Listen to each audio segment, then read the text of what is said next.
Devon, South Sioux City comes into the state tournament as the number 7 seed with a record of 9-10. The Cardinals have a tough test in the first round against second-seeded Lexington, who is 18-1. Lexington has a chance to take the lead now, but South Sioux goalkeeper Christian Barajas slides to make the save. Cornell University is one of the best hockey schools in the country, often having both teams, men and women, make it to the top 10 in the rankings for the NCAAs. But a couple years ago, Cornell men's hockey recruited a new player, someone who is different and has an accomplishment under his belt already. His name is Misha Song, and he is the first ever Chinese-born player to be drafted to the NHL.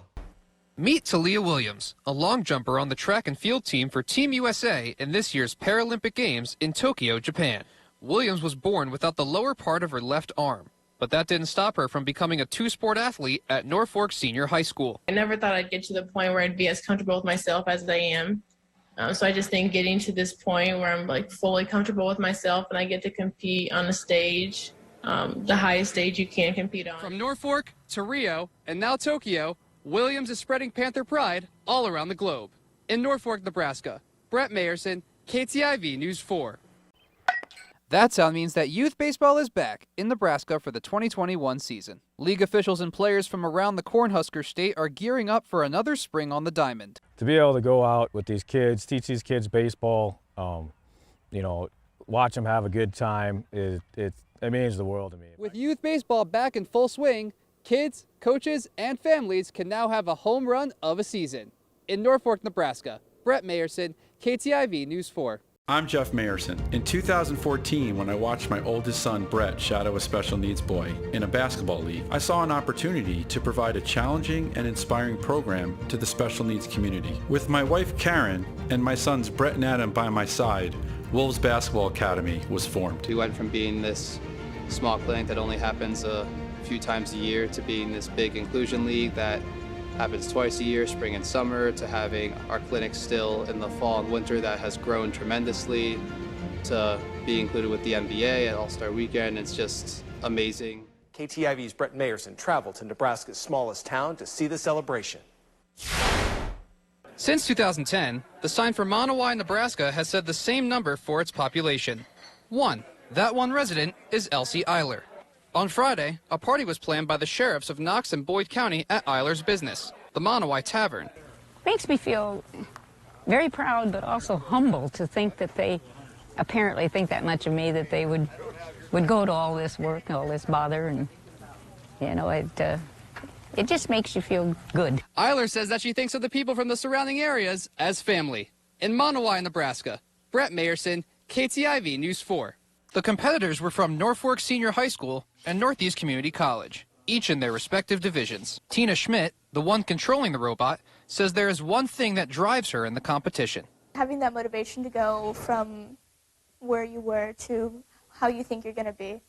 Like back in kindergarten, I thought, hey, I'm going to be an engineer. She says that her family was a big influence in her deciding to donate blood. My dad has been an advocate forever. He was an EMT, and then my sister, who's an RN, definitely pushes for all of us in the family to donate blood. It happened. 9-year-old Gunnar Hemingway of Norfolk brought home his service dog in February. Gunnar has epilepsy and needed the dog, named Rocket, to help him when he has seizures. It helps me with seizures and stuff, and helps me he makes it a lot easier for me. Gunnar also says that Rocket isn't just his service dog, but also his best friend. In Norfolk, Nebraska, Brett Mayerson, KTIV News 4. Here we go, pen drop right there. The winner of that game is going to beat the Patriots. Because Lamar Jackson and Patrick Mahomes, probably two of the best young quarterbacks in the league right now. And I think we can all agree with that statistically, even though Mahomes has been hurt. But those two teams are going to battle out in the playoffs. You can't guarantee that they're going to be as good as they once were next year if they get a lottery pick. That's literally like just saying you're throwing all your cards in for them to be the best team in the league next year. The Warriors, plain and simple, their dynasty has fallen. They need a few years. They'll still be a playoff team, but they're not going to be what they once were. Gladney's been able to escape that double coverage at least a few times in this game, as we'll see right here on this beautiful throw. Gladney escapes that double coverage and just gets out and gets bumped and knocked down and makes that brilliant catch. Here's the pitch. Gregor's going to drive that one deep. Will that get out of here? It looks like it's going to. Will it go? Yes, it will. That is a 2-run home run for Conrad Gregor. Swung on, and that is drilled to left field. That's going to drop down for a base hit. Chirino's going to round first. He will stop and stay at first base. From Yaman, over the Yaman. Yaman's open. That's a 3.